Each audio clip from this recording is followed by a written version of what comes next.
Hello everyone, bringing you another in the series of videos today talking about British and Commonwealth forces during the Korean War. The videos I've already made were looking at 27th Infantry Brigade, which sailed from Hong Kong to Korea.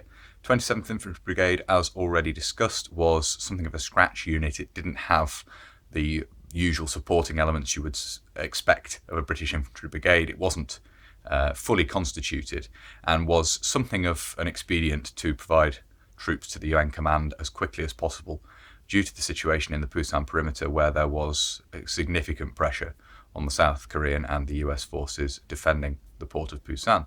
What we're going to be looking at in this video is the uniform and kit of a member of the 29th Independent Infantry Brigade, based in the United Kingdom and therefore sailing from the United Kingdom to Korea.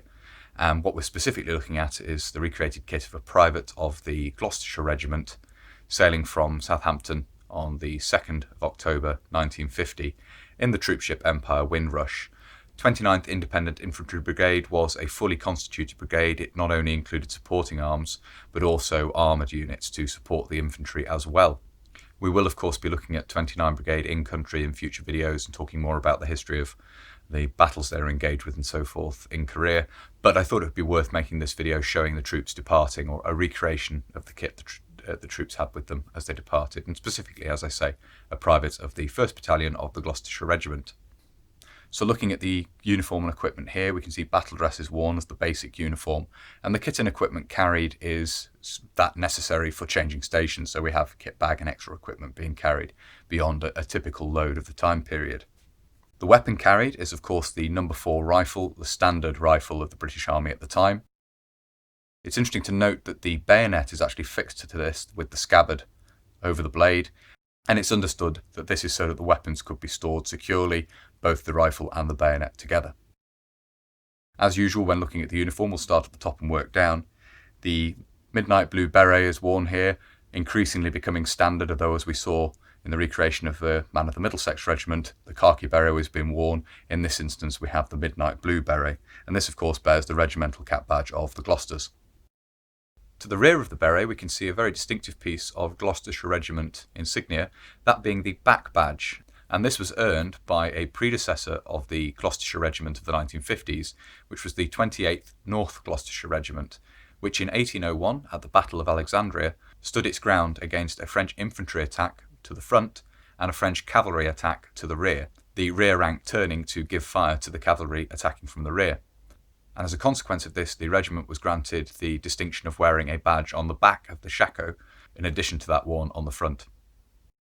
As said, the basic uniform worn is battle dress, obviously worn with a shirt and tie. This particular battle dress is of 1947 pattern. It's one of the patterns introduced in the immediate post-war years prior to what would become standard throughout the 1950s, which was the 1949 pattern. But at this time period, 1949 pattern was brand new, and the predominant patterns of battle dress in use at the time were a smattering of wartime patterns and the immediate post-war 1946 and 1947 patterns. On the left shoulder, we can see the regimental shoulder title, and beneath this, the badge of the Wessex Brigade. This was the administrative brigade for the Gloucestershire Regiment, and as is typical at the time, on the left arm we have the Wessex Brigade. On the right arm, we have the badge of the 29th Independent Infantry Brigade, of course the brigade which the regiment formed part of. This badge, of course, gaining the rather unflattering nickname of the Frozen Arsehole. Moving back to the left and down to the cuff, we can see that a good conduct stripe is worn, representing 2 years' good conduct. Many of the men of 29th Independent Infantry Brigade were reservists called back to the colours, and awards for previous service such as this were not uncommon.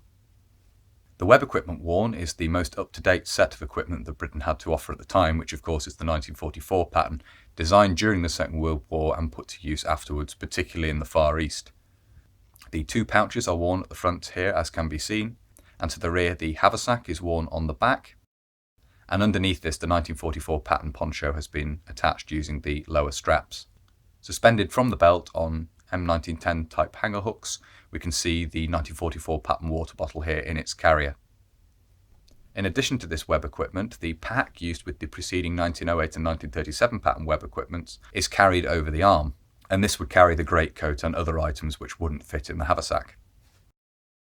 In addition to this, as part of the kit carried for changing stations, a kit bag can be seen grasped in the left hand, and this would contain various items including the Second World War vintage cold weather kit with which 29 Independent Infantry Brigade had been equipped prior to arriving in Korea in the grips of winter.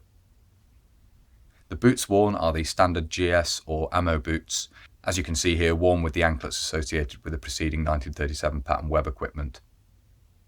So that's a look at the uniform and equipment of a member of 29th Independent Infantry Brigade en route for Korea in 1950.